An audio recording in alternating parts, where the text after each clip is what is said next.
Who doesn't recognize that tune? We immediately think of cartoons, but animation is more than that. We've become so used to seeing it in our daily lives that we barely notice how common it has become. We see it in movies, advertising, and on the web. It has evolved from simple drawing formats to complicated mathematical formulas on the computer. Let's take a quick look at some history and then talk about a few of the different forms.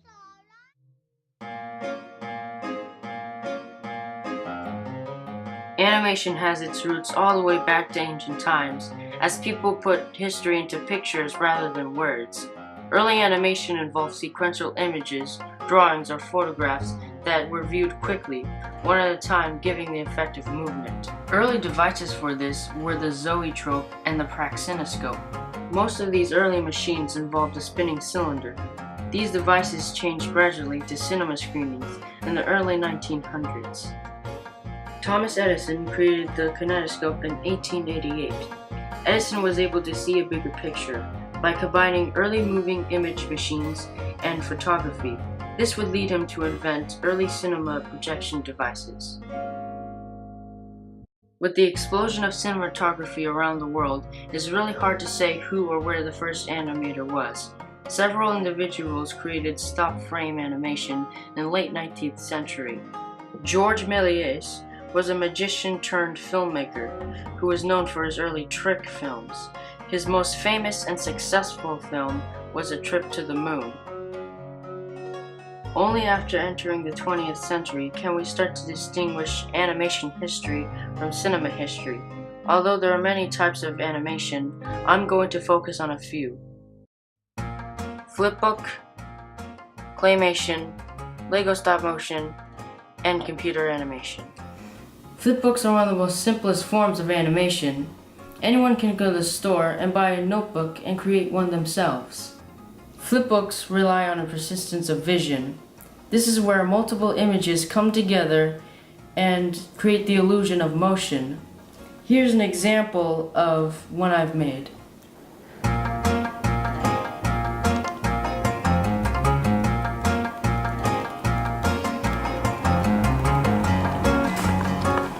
Some people have taken it to the next level, like making the drawings a lot more sophisticated, such as adding color, music, and sound effects. Such as this video over here that someone made of Goku fighting Superman.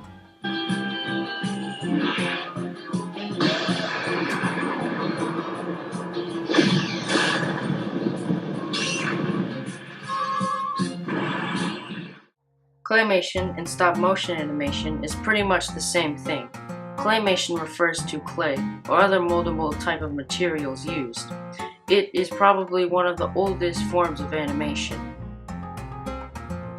In claymation, clay is used to make different shapes or characters and then moved slowly, frame by frame, to make the object seemingly come to life. This can take a lot of time and patience. Claymation is still popular today. One of the most famous is the Wallace and Gromit series. Here's a claymation video that I made with Play-Doh. It's based off of Disney's Fantasia. I made a storyboard and took 150 pictures and put them together at 0.2 of a second.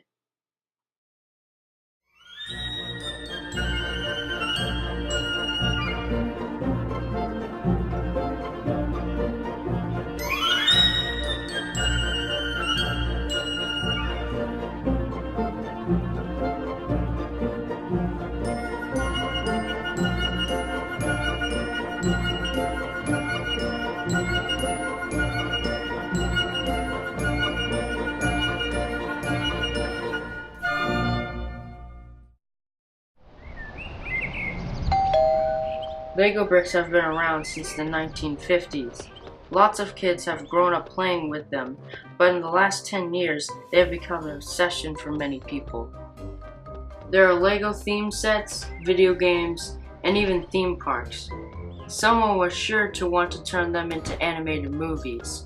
With ready-made characters that stay together and can be moved pretty easy, they are great for stop-motion animation. This video right here is my Lego stop-motion video. It was made with the help of my brother and sister, and it took a little bit more work.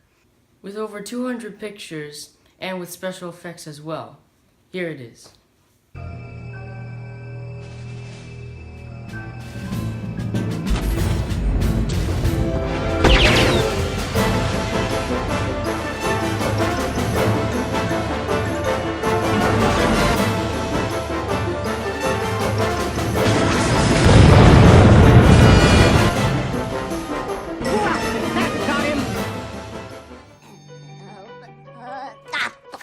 Currently, almost all animation is now digital.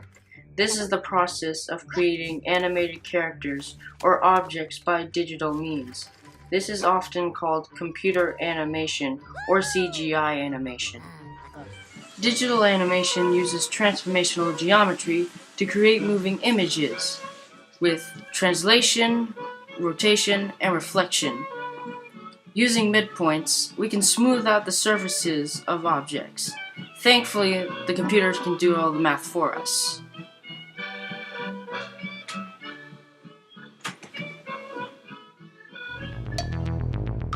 Digital animation was developed in the 1960s. Modern computer animation is usually 3D. The trick to making the eye and the brain think they are seeing a smoothly moving object is to have images moving at 12 frames per second or faster. The future of animation looks great, with predictions that animation will equal live action films in skill and variety. Short forms that YouTubers can do will become even more popular. The future of animation will also be in video games. With new and exciting technology like Unreal Engine, they will be able to make great animation on a single computer. Animation is an art form, but also a science. It is making inanimate objects come to life.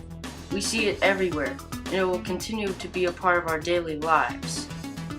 And it's also pretty awesome. Everything is awesome.